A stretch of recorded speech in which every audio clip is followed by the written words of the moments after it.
아버지를 내가 믿사오며. 자, 여기에는 창조가 있죠. 네. 자, 창조가 있습니다. 그 다음에 자, 그 외아들 시작. 그 외아들 우리 주 예수 그리스도를 믿사오니. 자, 여기에는 예수님이 계시죠.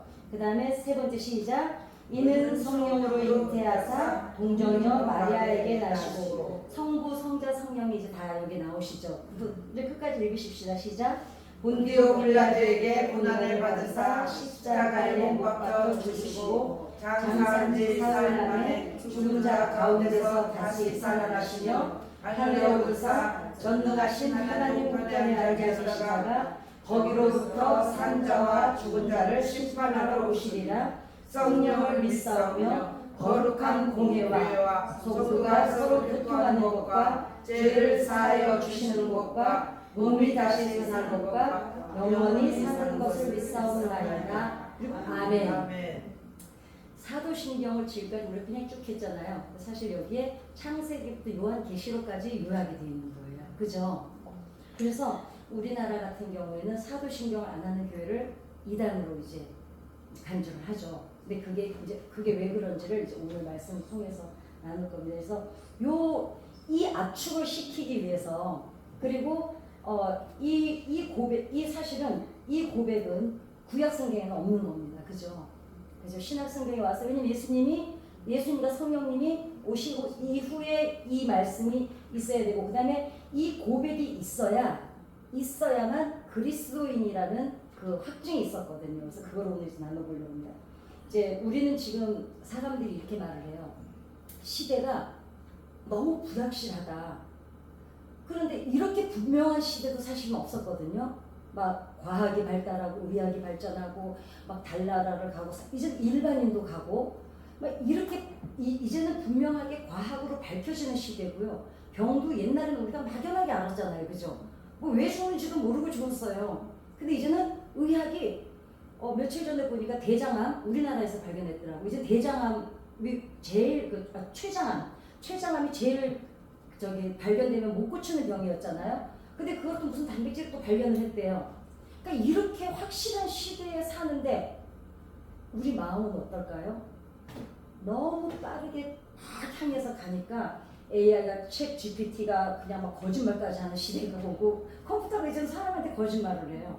이제 이런 시대가 오고, 그러니까 그 딥러닝일 때는 컴퓨터가 입력이 된 것만 사람에게 줄 때는 이제 딥러닝 시대라고 그러는데, 싱귤레리티 시대라고 그러는 거는 뭐냐면 이제는 컴퓨터가 자기가 스스로 공부를 해서 자기가 연구를 해서 짜내서 이제 인간에게 전해주는 거예요. 이제 이러면 이 시대를 뭐라 하냐면 인간을 능가하는 시대라고 합니다. 근데 싱귤레리티 시대는 사실은 컴퓨터가 발전을 한 게 아니라 인간이 머리를 안 쓰기 시작했다는 거예요. 이제 길도 안 찾죠? 전화번호도 안 외우죠?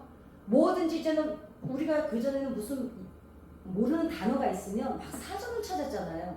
그 사전을 찾는데 그것만 찾나요? 그거 찾다 보면 또 다른 또 지식도 없고, 근데 이제는 네이버에 그냥 그것만 치면 그것만 나오면, 그리고 그게 옳은지 틀린지도 몰라. 사실은 네이버에서 말해주니까 맞다라고 그냥 우리가 알아버려요. 왜?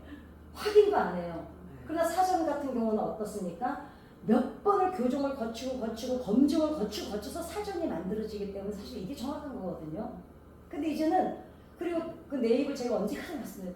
거기 댓글 다는 아이들이 초등학교 60%가 초등학교 4학년인 거 아시죠?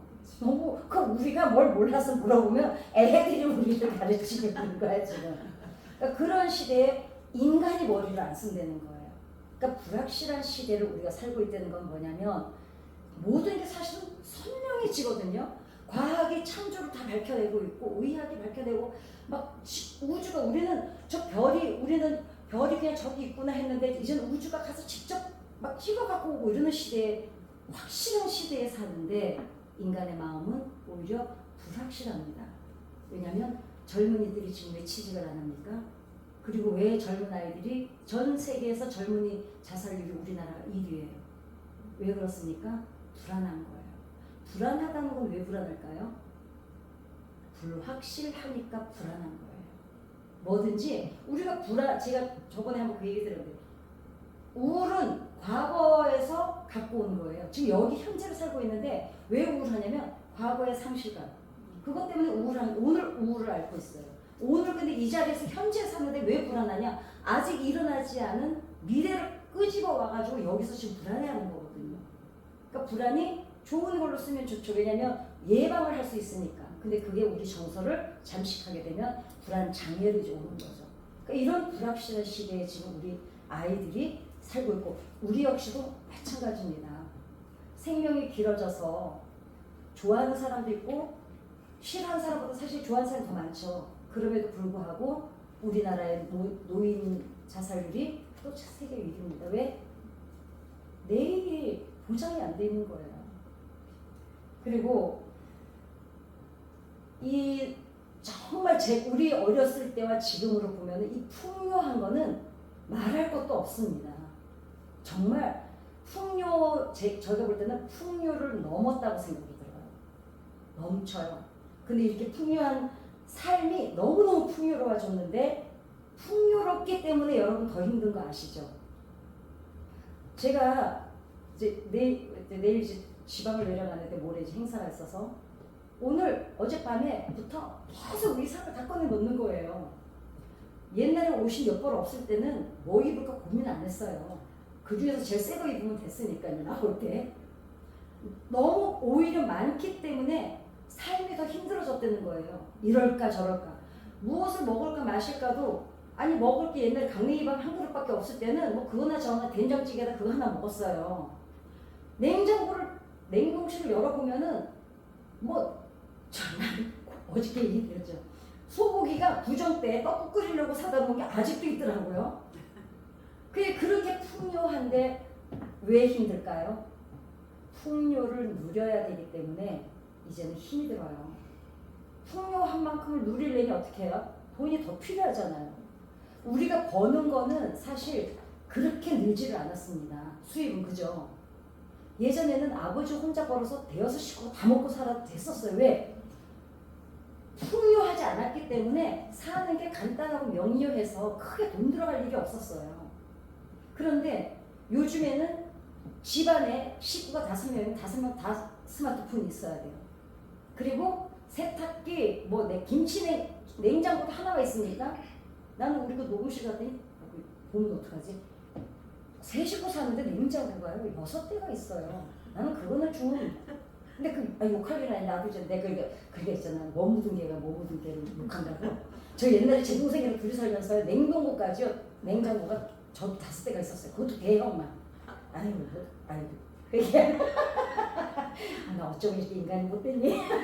근데 그 집에서 오면서 속으로 해서 아니 저 집 구석이 냉장고 3대만 꺼도야 니네야 저축을 얼마나 하겠다 이러고 돌아왔거든요. 그게 아닌데 지금 생각해보니까 어쩌면은 풍요하기 때문에 등의 짐이 더 무거워졌어요. 왜냐 남들이 차 있으니까 우리도 차 있어야 돼요. 저 집에 갔더니 냉장고 딴 거 샀어. 우리도 냉장고 있어야 돼. 그러니까 결국은 누리는 게 편안해졌지만 우리 짐은 더 많아졌죠. 지금 우리는 이런 시대에 살고 있습니다. 그러면 신앙이기 때문에 우리가 신앙인이기 때문에 마냥 행복하고 편안할까? 또 그렇지도 않습니다. 왜냐하면 세상에는 예수님 하나님 말고도 재미난 일이 너무 많아요. 그리고 굳이 천국을 안 가도 여기서 재미난 일 누가 그러더래요. 여기 재밌어가지고 천국이나 지옥이든 어디든 가고 싶지 않다고. 어쩌면은 신앙인들조차도 우리가 교회 안에 모여서 예배만 드릴 때는 너무 좋아요. 그냥 뭐 여기서 그냥 그대로 들릴마다 갔으면 좋겠어요. 근데 어떻습니까? 우리는 어른들은 그나마 행동 반경이 그나마 또 어느 정도 제한이 돼 있어서 우리는 또 괜찮아요. 근데 저 아이들, 우리 자녀들 30대, 40대 이 아이들이 저 명동이나 지금 저 시내에 나가서 이미 그 사회에 나가서 섞일 때는요. 그리스도인이라는 정체성을 지키는 게 정말 어렵습니다. 아니 그렇잖아요. 회사를 다니면 회식만 있어도 옛날에는 저는 교회 다니는데 술 안 먹으면 이게 통했어요. 이제는 그런 말이 촌스럽게 느껴지는 시대가 되어버렸습니다. 그러니 우리가 그리스도의 신앙인들도 얼마나 어른들은 우리 세대 60살 이상 세대는 그나마도 신앙을 지키는 게 용이해요. 왜냐면 우리는 관계성이 그렇게 멀지 않기 때문에. 근데 이미 젊은이들은 그 신앙인의 정체성을 지키기가 상당히 어려운 사회의 구조를 가지고 있습니다. 그런 세상에 살고 있는. 그러니까 그 다음에 그러나 겉으로는 우리가 다 사람들하고 살아가지만 그럼에도 불구하고 그 아이들이 한 주간을 세상에서 그렇게 정체성 혼란을 겪으면서도 살아내다가 그 아이들이 언제 와서 또 그리스도인이라는 정체성을 회복을 합니까? 주일날 교회를 와서 언제 전능하사 천지를 만드신 하나님 아버지를 내가 믿사오며 이 묵직한 고백을 하나님 앞에 드리면서 그래 나는 그리스도인이지. 이 정체성을 또 다시 회복하고 또 월요일부터 나가서 또 혼란을 겪고 또 와서 회복돼서 또 나가고 그러니까 이 주의를 우리 아이들한테 주의를 지키게 하는 거는 이건 절대 사명이라고 저는 생각을 합니다. 네, 그러니까 우리가 세상 사람하고 그래도 구별된 게 있다면 바로 전능하사 이 신앙 고백을 우리가 똑같은 마음으로 똑같은 목적으로 똑같은 우리가 한 하나님 앞에 드릴 수 있다는 게 우리가 그리스도인이라는 정체성을 또 갖고 있다는 뜻입니다. 그러니까 우리는 근데 사실 신앙생활 권사님은 신앙생활 하실 때 몇 년 되셨을까요? 50년. 권사님은요? 저는 한 60년 된 것 같아요. 그러죠. 그 뭐 못되시나? 그 봐, 뱃속에서부터 들었어. 왜냐면 애들이 7개월 됐을 때부터 엄마 목소리 들으니까요. 얼마나 많은 신앙 고백을 드렸습니까? 그랬는데 이 신앙 고백이 어떻게 만들어졌는지는 우리가 그냥 그동안 하래니까 했잖아요.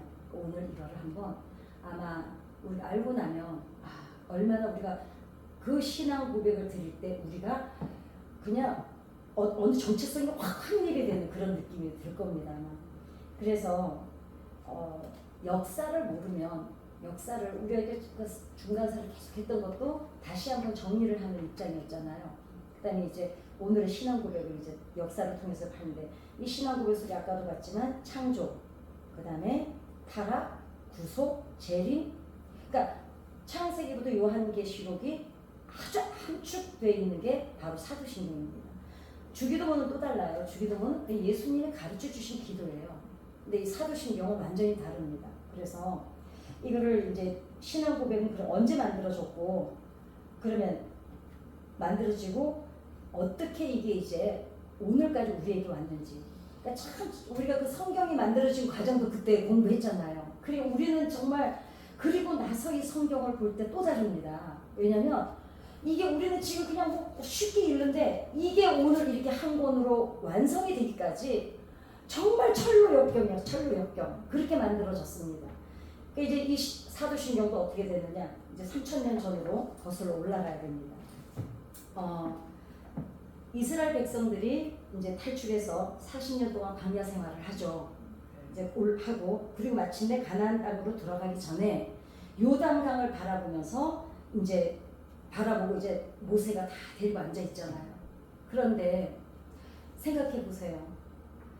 이게 집에서 그냥 편하게 그냥 체계하게 잡힌 사회 속에서 살다가 어디를 또 점령을 하고 들어간다고 해도 이게 그냥 겁이 나는 일인데 40년을 체계가 안 잡혀 있어요. 그냥 그 모세라는 한 사람 지도자를 놓고 그냥 정말 하나님의 은혜가 아니면은 전쟁에서도 져야 되고 먹는 것도 해결이 안 되고 뭐 아무것도 해결이 안 되는 아기가 태어났을 때 그 아기는 자기 힘으로 아무것도 못해요.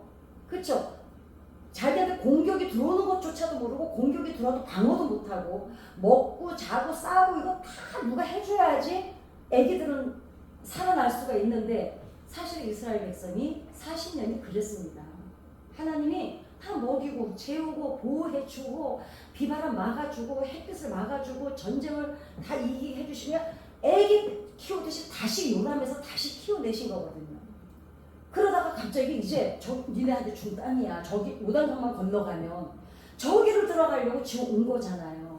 그러니 얼마나 두렵기도 하고 기대보다는 제가 볼 때는 얼마나 두려움이 더 많았겠어요. 근데 거기가 또 지금 그 전에 알았잖아요. 그 가나안 땅에 염탐하러 갔다가 막 얘기 들었잖아요. 거기도 안압자손이 살고 있고 막 거기 상황을 지금 다 듣고 지금 바라보고 있는 백성인데, 근데 이 사람들은 자기네가 얼마나 정처 없이 떠돌아온 인생인데, 그런데 그 사람들을 놓고 지금 모세가 어떡합니까? 이 사람들을 앉혀놓고 지금 이제 하나님의 그 마지막 설교를 하죠. 근데 나는 모세 마음도 얼마나 미어졌을까 그 생각이 들어요. 왜냐하면 자기가 그래도 그동안은 끌고 왔잖아요. 물론 하나님이 나 말고도 또 누군가를 선택해서 또 들어갈 걸 알고는 있지만, 지금 모세한테는 새끼 같은 백성이야. 40년을 자기한테 맡겨진 백성, 그러니까 한두 명도 아니고, 그럼에도 계속 하나님 은혜로 왔잖아요. 그러니까 그런데다가 어떻게 해요? 여호수아서 2장 9절을 보면은 이 사람들이 그 영탐을 갔던 사람들한테 어떤 말을 들었냐면은, 이 땅 주민들은 그 뭐지? 안악 자손이고 너무하다. 그런데 이제 여호수아는 뭐라 그랬어요? 아니다, 괜찮다. 우리 앞에서 저 사람들이 간담이 높고 있다. 그럼에도 불구하고 지금 이제 겁이 나는 입장인데, 실제로 이 당시에 가나안 사람들이 그 당시 이집트가 최강대국이었잖아요. 거기에다가 서신을 뭐라고 보냈냐면, 이 서신이 지금 대형 박물관에 보관이 돼 있습니다. 그러니까 가나안 민족, 오히려 이 사람들이 이스라엘 민족을 너무너무 두려워하고 있어가지고 이집트에다가 애굽에다가 서신을 보내는 거예요. 저 사람 니네 나라에 있던 쟤네들이 지금 우리 지금 강 건너에 와 있다. 그래가지고 그게 지금 대형 박물관 소장이 돼 있는데, 이 사람들이 이스라엘 사람들을 가리켜서 뭐라고 불렀냐면 아피루, 그러니까 히브리인을 아피루라고 불렀다고 합니다. 그래서 너무너무 두렵다고 그렇게 서신을 보낸 게 지금 대형 박물관에 그대로 지금 보관이 돼 있습니다. 그러니까 이집트 카이로 국립박물관, 지금도 현재 이집트의 그 메르네프타라는 비문에는 이스라엘이라는 명칭이 이미 이때에 이미 발견이 됐다는 거예요. 그러니까 사람들이 뭐 이스라엘이 언제 생겼냐 막 이제 역사를 가지고 이제 시비를 거는데, 이미 이때 저기 뭐지 그 이집트 박물관에는 이스라엘이라는 나라 명칭이 이미 있었다는 거죠. 이스라엘이 지금 광야에 있을 때 사실 유대인이라 그랬, 뭐 유대인이라고 뭐 아니 유대인이라 이스라엘이었구나. 이스라엘 민족이라고 그랬습니다. 그러니까 고대에 이미 이스라엘이라는 명칭이 발견됐습니다. 그렇다면 이스라엘 사람들의 정체성은 어떤 것이었냐? 자, 생각해 보세요.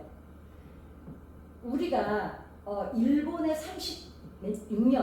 6년을 지배당하고 있었잖아요. 그런데도 아직도 빠케스라는 사람이 있잖아요. 그죠? 그치? 아직도 저도 아직도 빠케스라고 그래요. 네, 빠케스라고 그랬는데, 이 사람들은 이스라엘 혈통은 지금 이스라엘 피를 이어받았어요. 철저히 고산 지역에 자기네들이 다 혈통은 그래. 혈통은 계속 뭐 그 조상을 이어왔어. 근데 생각해보세요. 400년이에요. 400년을 혈통만 우리 혈통이지, 여기서 이제 따로 살고 있으니까. 근데 문화는 뭐였어요? 이집트 문화였어요. 애굽 문화. 그러면은 36년도 빠켓으로 우리가 아직도 쓰고 있는데 400년이면요 사실 자기네 정체성 없습니다. 왜냐면 나라들이 가장 먼저 점령을 하고 들어가서 제일 먼저 바꾸는 게 뭐예요? 문화부터 바꿔요. 그렇잖아요. 우리나라도 어떤 문화부터 바꿨습니까? 상투 잘라버리고 이름 못 쓰게 하고 말 못하게 하고 막 그렇게 우리 일상적으로 누리는 그 문화를 다 바꿔놓고, 그러면은 그 사람들이 그 문화에 젖어서 그 문화를 따라가게 돼 있거든요. 아니 우리 아이들이 옛날에 우리 청바지 입을 때 다 제가 청바지 입었더니요 저 집 딸 바람났다 그러더래요. 근데 뭐 지금 청바지인데 누가 뭐라 그래요? 이미 문화가 아무렇지도 않게 된 거예요. 그 청바지 하나도 그렇게 낯설게 받아들였는데 이제 몇십 년 지나니까 어때요? 당연히 그냥 청바지는 그냥, 아니 그게 무슨 미국 아니 누가 지금 청바지 보고 미국 문화라 그래요. 그죠? 히피 문화라고 누가 그래요? 처음에 들어왔을 때는 나팔바지 입었을 때요 저 집 딸 바람났다 그랬습니다. 그러니까 이 사람들이 뼛속까지 사실은 이집트 문화의 영향을 받은 후손들이에요. 그런데 이 사람들은 자기네가 정체성의 혼란이 있을까요? 없을까요? 우리나라에서 지금 미국 같은 데로 이민 가가지고 한 세대, 두 세대가 아이들이 우리나라에 오잖아요. 이 우리나라 문화 못 따라와요. 예, 그리고 영어를 그 아이들은 영어로 쓰지. 근데 걔네 피는 누구 피예요? 한국인의 피예요. 근데 그 애들이 이 세대로 우리나라에 오면 어떻습니까? 영어 써요. 한국말 잘 엄마하고 집에서 쓰긴 했어도 우리처럼 이렇게 유창하게는 못 써요. 이미 2세만 돼도. 그러는데 400년인데 그리고 걔네들 2세만 돼도 벌써 이미 미국 문화에 다 그게 당연해서 여기 와서 이게 어색해요. 이 사람들은 400년이면 이스라엘 민족들이 정체성이 흔들릴 수밖에 없습니다. 자, 근데 이런 사람들 가나안 땅에 들어가기 전에 그들을 위해서 이제 모세가 글을 쓰죠. 그때 모세가 쭉쭉 써왔던 게 뭐였까요? 모세오경이죠. 그리고 이 사람들 정체성을 그리고 너희들은 하나님의 어떤 민족이라는 것을 알려주기 위해서 이제 모세가 썼던 게 그 다음에 바로 율법이었습니다. 그죠? 율법을 십계명부터 받아가지고 내려와서 그 다음에 율법이었잖아요. 그래서 가나안을 들어가기 위해서 40년을 이제 와가지고 가나안에 들어가지고 결국은 들어가서 이제 왕국을 건설을 합니다. 그쵸? 왕국을 건설을 하지만 어때요? 이집트, 아시리아, 바벨론 이런 나라한테 조공을 바치는 게 유대인들이었어요. 이스라엘이었잖아요. 잠깐 솔로몬이 지배할 때 외에는 계속 조공 바쳤어요. 북이스라엘이든 남유다든. 그쵸? 그런 속에서 그러니까 위성국가 신세를 못 면했던 거예요. 그 잠깐 외에는. 그 다음에 강대국을 주군으로 섬겼어요. 어땠습니까? 주군으로 섬기다 보니까 얘네들이 섬기는 신까지 다 수용을 했어야 돼요. 왜냐면 사마리아가 여로보암 때 아시리아의 멸망을 당할 때 그 나라에 남아있는 게 다 우상이었어요. 이미 우상 숭배를 했죠. 하나님을 안 섬기고 하나님 대신 소를 섬겼잖아요. 그런데다가 이미 그 사마리아는 다른 신들로 넘쳐나고 있었다는 거예요. 그 다음에 남유다는 어땠습니까? 남유다에서도 제대로 하나님을 섬기지를 못하고 요시야 왕, 어린 왕이 율법을 발견하죠. 그래서 종교개혁을 일으키잖아요. 그럼에도 불구하고 좀 있다가 또 그냥 흐지부지 돼버리고. 그래서 이제 그 다음에 그렇게 시간이 흘러가지고 이제 유대 사회에 이제 헬레니즘, 이제 뭐 페리카나 아니지. 페리카나는 내가 일단 그저께 페리카나 통닭 시켜갔잖아. 어떻게 하면 좋아. 페르시아 주여 난 큰일이야 큰일. 근데 이제 어때요? 그리스 헬레니즘 막 밀려오면서 셀레쿠스, 안티오쿠스 이래가지고 율법도 못 지키게 하고 안식일 못 지키게 하고 할례도 못하게 하고 이러면서 또 핍박을 받죠. 그러니까 그러는 와중에 그래도 하나님은 민물자국을 어떻게 하셨어요? 이렇게 핍박을 당할 때 구약성경 39권이 그리스 시대에 완성이 됩니다. 그죠? 그래서 완성이 됐고 그럼 로마 지배받 그 다음에 그리고 완성되고 나니까 또 어때요? 또 로마 지배를 받죠. 그러니까 10명의 로마 황제가 300년 동안 이 이스라엘을 유대인 민족을 지배를 했습니다. 그래가지고 기독교 신앙은 뭐 박해도 우리 중간사에 다 들었잖아요. 얼마나 박해를 받았습니까? 그러다가 313년에 콘스탄틴 황제가 이제 밀라노 칙령을 통해서 이제 기독교 그만 자기가 이제 예수를 믿으면서 받아들이면서 이제 박해가 끝났죠. 그러니까 박해가 끝났다고 좋았던가요? 그 다음에 뭐가 들어왔어요? 부패하기 시작했죠. 이제 그 전에는 예수 믿는 사람이 핍박을 당했는데 이제 기독교가 국교가 되고 나니까 이제 안 믿는 사람이 핍박을 당하는 시대는 왔지만 교회 안으로 뭐가 밀려왔습니까? 정치가 밀려 들어오고 돈이 밀려 들어오면서 돈 있는 사람이 대접받고 돈 없는 사람은 밀려나고 이런 꼬라지가 또 됐습니다. 그러다가 요때 아리우스라는 이제 아리우스가 뭘 주장을 했냐면 예수님은 하나님에 의해서 창조된 피조물이다. 신이 아니다. 인간이다. 이래가지고 이제 막 이 사람이 알렉산드리아에서 그 천주교 대주교에서 기독교 성직자예요. 성직자인데 이 사람이 이제 예수님은 피조물이라고 주장을 해가지고 결국은 이단으로 판명이 돼서 파면은 당합니다. 파면은 당하는데 그래 파면을 당한 뒤에 이래서는 안 되겠다. 이래가지고 니케아 공회라는 거 많이 들어보셨을 거예요. 니케아 공회에서 성부, 성자, 성령이 모두 한 하나님이라고 이제 삼위일체가 확립이 돼요. 제가 지난번에 우리 중간사 할 때 말씀드렸죠. 왜 이 사람들이 성부 삼위일체가 왜 확립이 안 되면 안 되었는지 안 되면 유대인들이 이단이라고 해가지고 죽여버렸잖아요. 왜냐 예수님을 그리스도라고 주라고 시인하는 거는 유대인으로 봤을 때는 이단이잖아요. 사내들인에서 무슨 권리를 갖고 있었어요? 이단은 자기네 마음대로 죽일 수 있는 권한을 갖고 있었어요. 그러니까 예수님을 그리스도인들은 예수님이 똑같은 삼위일체라는 걸 안 밝히면 자기네가 다 죽임을 당하는 거예요. 그러니까 안 밝힐 증명을 안 할 수가 없어서 만들어냈던 게 삼위일체론이거든요. 그 지난 그 중간사회 공에서 삼위일체론이 있습니다. 그다음에 그리고 이단들로부터 이제 이단들 그러면서 이단도 막 뭐 이단이 어디가 없겠어요. 지금도 이렇게 많은데. 그러니까 아리우스만이 아니고 그 당시도 이단이 많았어요. 그러니까 그 이단들한테서 어떻게 하면 그리스도를 지켜내냐 해가지고 4세기에 성 암브로시우스라는 분이 사도신경이라는 것을 처음으로 언급을 해요. 이게 독일에 있는 독일 트리어에 있는 교회에서 사역하는 목사님이십니다. 이분은 이제 아직까지는 목사가 아니죠. 목사가 아니고 이제 그 당시에 이제 신부 같은 뭐 이제 신부도 아닌 것이 그 당시는 신부도 아닌 것이 목사님도 아닌 것이 아무도 그러니까 어떤 성직자라는 이제 표현을 썼죠. 4세기에 처음으로 이분이 사도신경이라는 거를 언급을 해요. 그래가지고 근데 사실은 사도신경이 정확하게 언제 누가 만들었는지는 지금까지 밝혀진 바는 없습니다.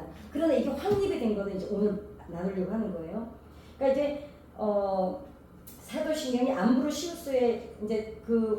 암브로시우스의 이 성직자에 의해서 처음 언급이 되고 그리고 그 뒤에 이분이 사도신경을 딱 만들어 놓고 나서 모든 교회에서 예배를 드릴 때 이제 사도신경을 하기 시작하는 거예요. 그 전에는 삼위일체만 이제 인정했고 그 다음에 사도신경은 요때부터 하기 시작한 거예요. 4세기 했습니다. 그리고 중세기가 지납니다. 이제 중세 전입니다. 이거는 지나고 그러니까 종교개혁이 일어나기 전에 이미 사도신경이 만들어진 거예요. 그리고 이제 마르틴 루터가 종교개혁을 하죠. 이때가 1517년입니다. 그런데 이 루터교가 처음에는 어떻게 돼요? 이단으로. 왜냐? 어디에서 그랬어요? 천주교에서. 예, 이단으로 이제 정죄를 하죠. 그래가지고 아우크스부르크라는 회의가 있기 전까지는 루터가 이단이에요. 근데 그 다음에 종교개혁자들이 그럼 종교개혁자들이 우리는 이단이 아니다. 니네들이 하도 신앙을 가지고 돈 있는 사람들끼리 너무 부패가 되고 없는 사람들을 너무 괴롭히니까 이 사람들이 그래서 지금 종교개혁을 일으킨 거잖아요. 그런데 여기서 뭐라 그래요? 얘네들 이단이야. 그러니까 이단이 아닌 걸 증명을 해야 되잖아요. 그러다 보니까 사람들한테 그럼 예수 그리스도를 제대로 가르쳐야 되는데 루터가 언제 개혁을 한 다음에 1529년에 소교리문답, 대교리문답을 만들어냅니다. 옛날에 우리 처음에요. 제가 감리교 다녔거든요. 우리 소교리문답, 대교리문답 공부했어요. 그러니까 순복음교회는 나중에 개척이 돼가지고 우리나라에 순복음교회가 들어온 지는 그렇게 오래 안 됐잖아요. 그죠? 그러니까 소교리문답, 대교리문답이 없었는데 장로교하고 감리교회는 있었어요. 가르치는 게. 그래서 그 다음에 문답을 가르쳤고 사도신경 1529년에 그러니까 이제 루터가 사도신경하고 십계명하고 주기도문을 체계화를 시켜가지고 완전히 52주를 거쳐서 이거를 아주 체계적으로 가르쳤어요. 우리처럼 지금 뭐 십계명 쭉 읽고 말고 사도신경 예배 전에 외우고 말고 주기도문을 그냥 뭐 이렇게 끝나고 이게 아니었어요. 새 신자만 들어오면 52주를 이거를 하나하나 아주 창세기부터 요한계시록까지 왜 사도신경이 이게 지금 창세기부터 요한계시록까지 압축을 시켜놨잖아요. 이거를 아주 체계적으로 가르쳤습니다. 그러니까 우리가 지금 사도신경 하는 것과 이 당시에 사람들이 고백하던 사도신경은 이미 같이라고 그러면 좀 그렇지만 의미가 깊이가 다릅니다. 그죠? 이 사람들은 이 사도신경이 뭐 죽느냐 사느냐의 문제였어요. 이단이냐 아니냐의 정죄니까. 그래서 그렇게 노력을 한 다음에 결국은 아우쿠스 부르크 회의라는 게 있었어요. 이거 뭐 여기까지는 안 나가도 돼요. 그냥 여기에서 이제 루터가 이단이 아니라는 게 판명이 돼요. 왜? 사도신경 때문에. 예. 그래서 정식 종교를 인정을 받게 됩니다. 이게 1555년이에요. 이런 정도는 우리가 좀 알고 있으면은 이제 좋죠. 근데 뭐 날짜는 우리가 너무 내 나이도 기억 못하는데. 뭐. 근데 이제 칼뱅이 또 있었죠. 루터가 있고 칼뱅이 있었죠. 그 개혁자들. 칼뱅은 여전히 이단으로 박해를 받는데 30년 동안 피리레나는 전쟁을 했어요. 이단이라고. 그래가지고 칼뱅파가 엄청나게 죽었습니다. 그 칼뱅파를 믿는 사람들은. 그랬는데 1648년에 베스트 팔렌 조약이라는 게 있어서 정식 종교로 또 인정을 받아요. 왜? 여기서도 사도신경 때문에. 예. 그래서 이단으로 박해를 받았던 칼뱅파도 이제 하이델베르크라고, 이거는 아마 설교 들을 때 가끔 들으셨을 거예요. 교리문답을 또 작성을 해요. 이것도 장로교에서는 교리문답 합니다. 하이델베르크 교리문답이라고 해서 배워요. 그런데 이 하이델베르크 문답 속에는 뭐가 들어있냐면 사도신경, 십계명, 주기도문이 주요 내용이에요. 이거를 철저하게 배워야 돼요. 그러니까 장로교들 이거를 분명히 교리문답을 공부를 해야 돼요. 그리고 장로 되고 뭐 이럴 때 그 시험이 있습니다. 그래서 52주 동안 아주 성도들을 정확히 가르쳐요.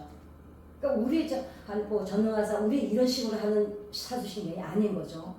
그래서 그러다가 이제 종교 개혁이 일어나죠.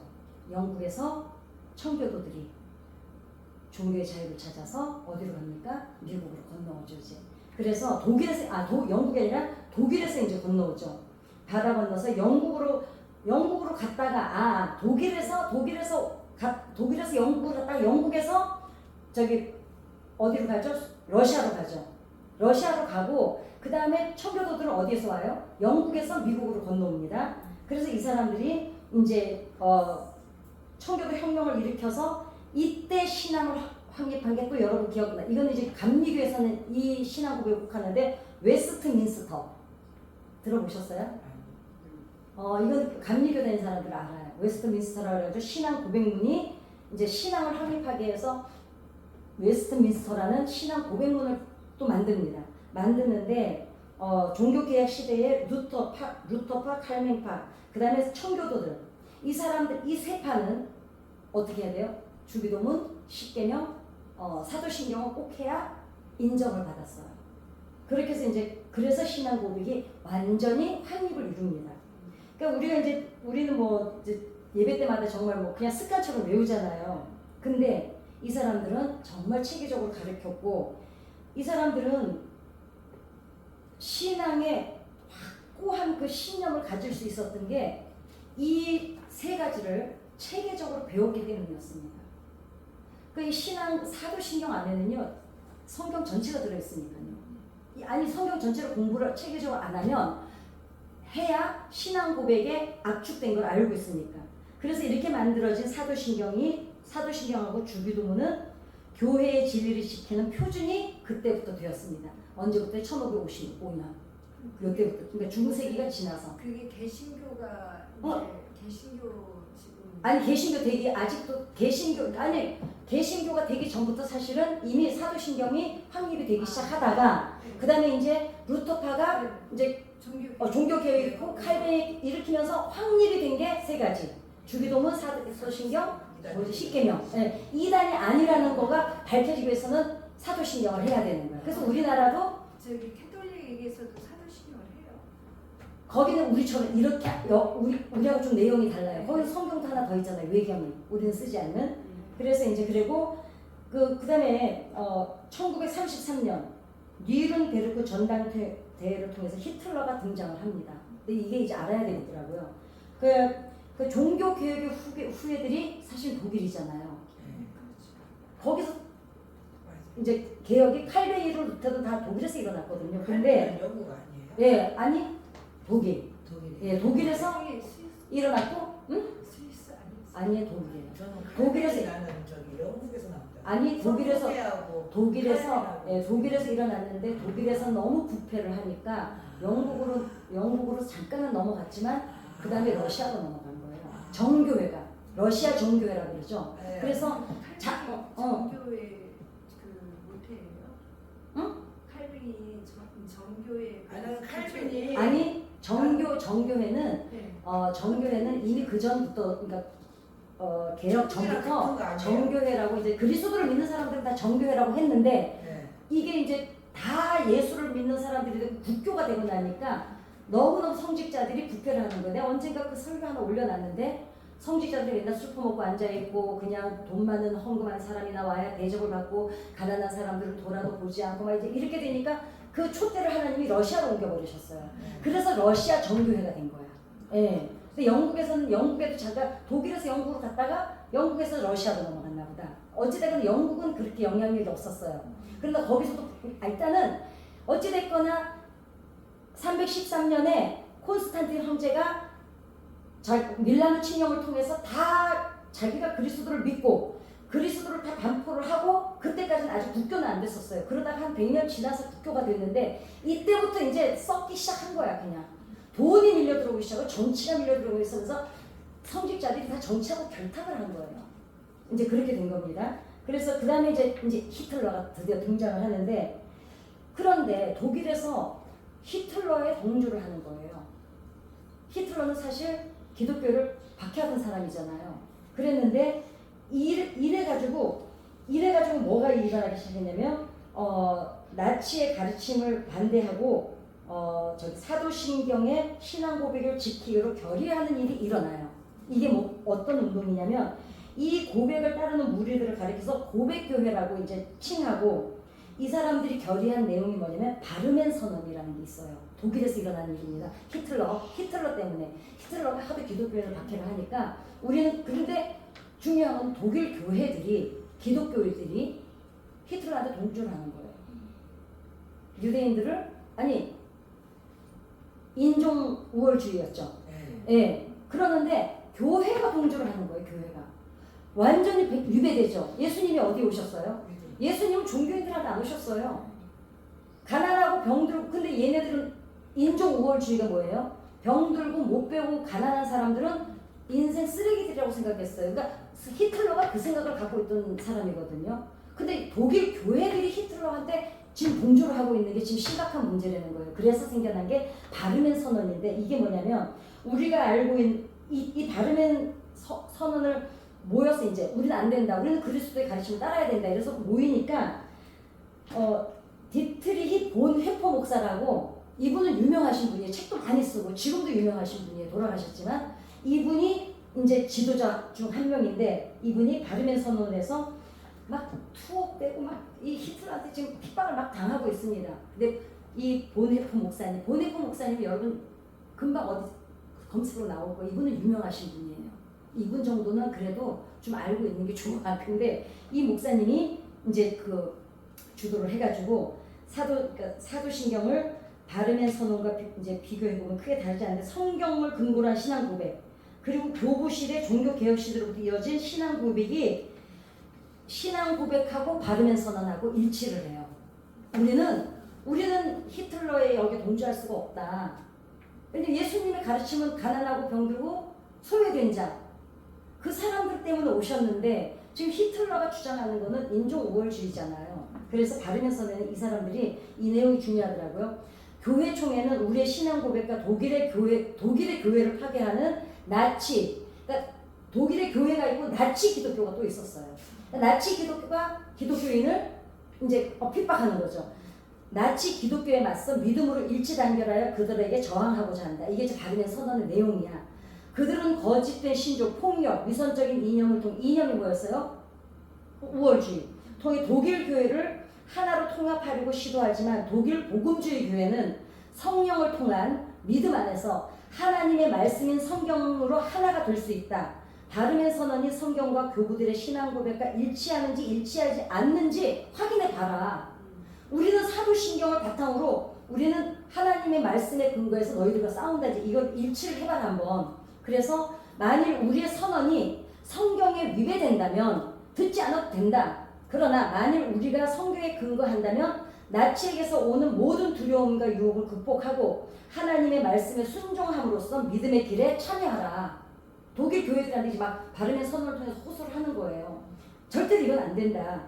그래서 보네프 목사님은 이 독일이 항복을 하기 며칠 전에 결국은 수용소에서 돌아가셔요. 이거를 주도했던 보네프 목사님. 보네프 목사님은 찬양지은 목사님. 응?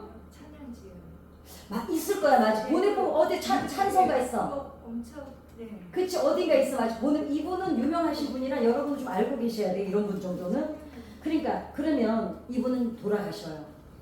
근데 결국은 항복을 하죠, 독일이. 그래서 그때 신앙 고백과 현재 우리의 신앙 고백의 차이점은 그럼 뭘까? 이제 이거를 고민해 보려고 합니다. 우리와 동일한 하나님을 믿는 사람들은 그 신앙으로 인해서 이스라엘 민족은 광야에서 방황을 했죠. 그 신앙 하나 지키겠다고. 그렇잖아요. 애굽에서 그냥 그럭저럭 살아도 되는데 방황을 했고, 그 다음에 이단으로 몰려서 어떻게 해요? 얼마나 화형을 당했습니까? 그 다음에 그 원형 경기장에서 사자들한테 밥이 되고 그냥 십자가에서 처형을 당하고 그랬죠. 그 다음에 수용소로 끌어가서 모중 공원을 당하고, 그 다음에 삶의 터전을 벌이고 다 디아스포라가 돼서 예수 믿는다는 거 하나로, 그리스도인을 하나로 전 세계에 흩어져야 되고, 그 다음에 어땠습니까? 가스실에서 죽어가야 되고. 그러면 그 사람들도 틀림없이 우리가 지금 혼란을 겪는 것과 그 사람들도 그 당시에 예수를 믿는 정체성을 지키기 위해서 겪었던 혼란하고 크게 다를 건 없죠. 지금은 너무 풍요하고 너무 예수가 없어도 되는 세상에 사느라고 우리는 우리 신앙을 지키느라고 혼란을 겪는다면, 이 사람들은 자기네 정체성을 지키기 위해서 혼란을 겪어왔습니다. 근데 어때요? 저는 이거 하다가 나는 또 울컥하는 거, 나는 정말 왜 이렇게 울컥하는지 몰라. 이 고백을 했던 사람들은 어떤 사람들입니까? 결국은 세상이 감당을 못하는 사람들이었어요. 저는 이 대목에서 그냥 가슴이 울컥하는 거예요. 과연 나는 오늘날 세상이 나를 감당하지 못하고 있을까? 그게 먼저 훅 들어오는 거예요. 그 옛날 이집트 비문에 이스라엘이라는, 아까 제가 얘기했잖아요. 이집트 비문에 이스라엘이라는 명칭이 있는데 거기에 설명이 이렇게 돼 있대요. 하나님과 겨루어 이겼다. 그런데 성경에도 그렇게 기록이 돼 있죠. 하나님과 겨루어 이겼다. 이스라엘이라는 뜻이. 그래서 야곱을 그러면서 하나님과 겨루어 이겼다서 이스라엘로 바꿔줘서 오늘날 이스라엘이 있는 건데, 말이지만 어떤 유대 철학자 필러라는 분은 이 명칭을 이렇게 설명을 했습니다. 자식 이기는 부모 없다. 참, 왠지 따뜻하지 않아요? 그 크신 하나님이, 그 전능하신 하나님이 우리가 뭐라고 우리를 안 이기시는 거예요. 우리가 잘못 알고 있는 게, 하나님은 하나님 앞에 순종하지 않고 하나님 앞에 제대로 안 살면 다 때려 죽이고 벌 주고 고난 주고 이러는 걸 알지만, 하나님이 우리 이기는 법 별로 없으세요. 결국은 우리가 잘못 구할 때도 있어요. 그런데 어떡하세요? 기다리세요. 그리고 우리가 깨닫고 돌아올 때까지 두들겨 패서 가르치시는 하나님이 아니라 우리가 스스로 깨닫고 감동으로 돌이키게 하셔요. 이렇게 좋으신 하나님을, 무서운 하나님, 막 그냥 때려잡는 하나님, 아니 그 부모가 그런 권위도 없으면 또 어떡해요. 근데 그 권위마저도 어때요? 사랑이잖아요. 그래서 여기에 뭐라 그러냐면은 자식이 이기는 부모 없다는 말이, 자식과 부모는 승패를 가르는 사이가 아니라는 거라는 거예요. 부모 자식 간 싸워봤자 승패가 없다는 거예요. 부모 자식 간은 뭘 누가 이겨. 하나님과 겨루어 이겼다는 말 역시 승패를 가리는 말이 아니라, 이스라엘이 하나님과 겨루어 이겼다는 그 말이 인간이 하나님을 이겼다는 말이 아니라, 하나님께서 이 얘기가 또 중요해. 또 훅 들어와. 자신의 이름을 걸고 백성을 지키겠다는 약속이라는 거죠. 하나님과 겨루어 이겼다는 그 이스라엘이라는 말 뜻이, 자식 이기는 부모 없듯이 하나님이 이제는 내 이름을 걸고 내 자식이 아버지로 이겼다 이거예요. 그거 뭐냐? 내가 이제 내 이름을, 하나님의 이름을, 여호와의 이름을 걸고 너희를 지키겠다는 약속이라는 거예요. 감동 아닙니까? 그 다음에 세상이 감당치 못하는 그리스도인, 하나님이 이름을 걸고 지키는 백성이 우리들이라는 거예요. 이런 감동이 어디 있습니까? 어쩌면 이 신앙 고백을 자 보세요. 우리가 예배 때마다 주문처럼 외웠죠. 근데 이제 이 하나님 세상이 감당치 못하는 우리를 만들어 주시고 아버지가 자기 이름을 걸고 신앙 고백을 하는 우리들을 아버지가 당신 이름을 걸고 지키겠다는 약속이 되는 거예요. 그게. 그러면은 이제 예배 때마다 전능하사 천지를 만드신 이게 전능하사 천지를 만드신 이렇게 나오겠어요. 전능하사 천지를 만드신 하나님 아버지를 내가 믿사오며 이게 폐부의 깊숙한 곳에서 우러나오지 않겠습니까? 어쩌면 우리가 이 신앙 고백을 하는 순간부터 이 세상 우리는 이 세상이 우리를 세상이 감당치 못하는 우리들이 될 줄 믿습니다. 아멘. 그 다음에 어쩌면은 이 탐욕의 시대를 살아가는 우리들이 그동안은 우리가 습관처럼 하늘에 계신 우리 아버지 주기도문 외웠고 십계명 나 외에 다른 신 섬기면 안 된다 그래서 하나님이 이게 아니라 십계명 자체도 하나님이 무엇 때문에 주셨을까요? 너희들은 내가 지키는 백성이라는 그리고 너희의 아버지는 나고 내 자식은 너희라는 그 확증을 주시기 위해서 주신 게 십계명이고 이것만 하면 돼요. 근데 제가 언젠가 말씀드렸죠. 1에서 4까지는 교회만 잡으면 다 지켜지는 거라고요. 그 다음에 그 뒤에 6가지는요. 하나님이 벌을 안 주셔도요. 세상 우리가 도둑질하면 경찰이 잡아가잖아요. 살인하면 경찰이 잡아가지고 요즘은 간통죄 없어졌지만 남의 것 탐닉하면 가늠해도 잡아가잖아요. 그거는 하나님이 굳이 손 안 대도 이 나라가 우리를 관리해요. 십계명을 못 지키니까 사람들이 제가 전도해보면 그래요. 십계명 같은 거 지키기 힘들다고. 십계명이 제일 지키기 쉬워요. 무당한테만 안 가고 교회만 오면은 1에서 4까지 다 지켜주는 거 나머지는 나라에서 우리를 관리를 해주기 때문에 걱정할 게 하나도 없어요. 예, 그러니까요. 그러니까 사도신경 할 때 이제는 어떨까요? 이 과정을 거치면서 이 사람들은 이 신앙 고백이 뭐였습니까? 자기네 신앙인이라는 정체성을 확립하는 고백이었어요. 그리고 그 안에는 뭐가 있다고요? 자식 이기는 부모 없다고요. 세상이 신앙 고백을 하는 순간 세상이 감당 못하는 우리들 그 다음에 신앙 고백을 하는 순간 하나님이 어떻게 하신다고요? 당신의 이름을 걸고 우리를 지키신다는 거예요.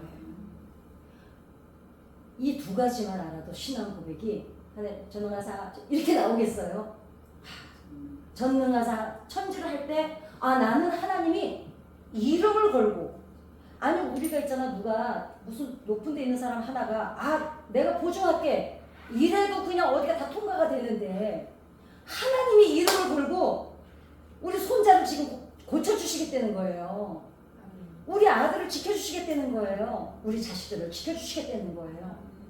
여러분들이 드리는 그 신앙 고백 하나로 내 믿음을 가진 우리 자식들을 하나님이 이름을 걸고 이 감동이 사도신경에 들어있었습니다. 아멘.